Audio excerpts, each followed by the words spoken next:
আজকে যে রেসিপিটি তৈরি করব সেটা ভাত, রুটি, লুচি, পরোটা সব কিছুর সাথেই খেতে পারবেন।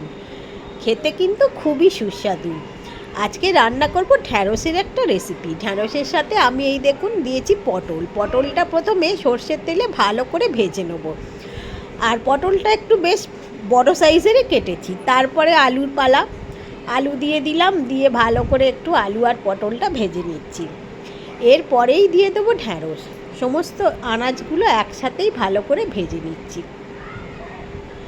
বেশ ভাজা ভাজা করতে হবে, মানে ঠিক গায়ে একটা কালার আসা অবধি। দেখুন এখন বেশ ভাজা হয়ে গিয়েছে, গায়ে কালার এসে গিয়েছে। এবার এই ভাজা সবজিটা আমি নামিয়ে নেব।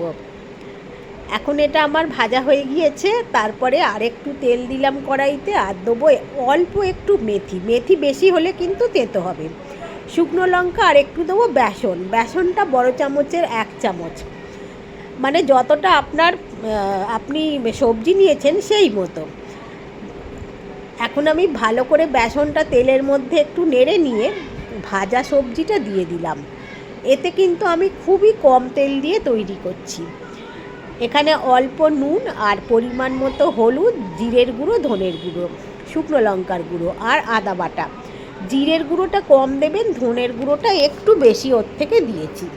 দিয়ে সব একসাথে আমি এখন একটু কষিয়ে নিচ্ছি। আগেই বলেছি তেলটা আমি একটু কম দিয়েই করছি। আপনারা চাইলে এই সময় একটু তেলও দিতে পারেন, কিন্তু আমি এখন তেল একদম দেবো না। এবার এতে টমেটোটা দিয়ে দিলাম, দিয়ে এতে একটু জল দিয়ে দেবো। এই সবজিগুলো সব একসাথেই সিদ্ধ হবে। ভাবছেন তো এটা ঢ্যাঁড়সের তরকারি কী, আবার এটা করে খেয়ে দেখবেন এই রকম করে ঢ্যাঁড়স খেতে যে কী ভালো লাগবে, একদম নতুন ধরনের। এখন সিদ্ধ হয়ে গিয়েছে। এখানে নয় অল্প একটু চিনি বা অল্প একটু গুড়, আমি এখানে গুড় দিয়েছি। চাইলে আপনারা অল্প চিনি দিতে পারেন স্বাদের ব্যালেন্সের জন্য। এখন রেডি খাবার জন্যে।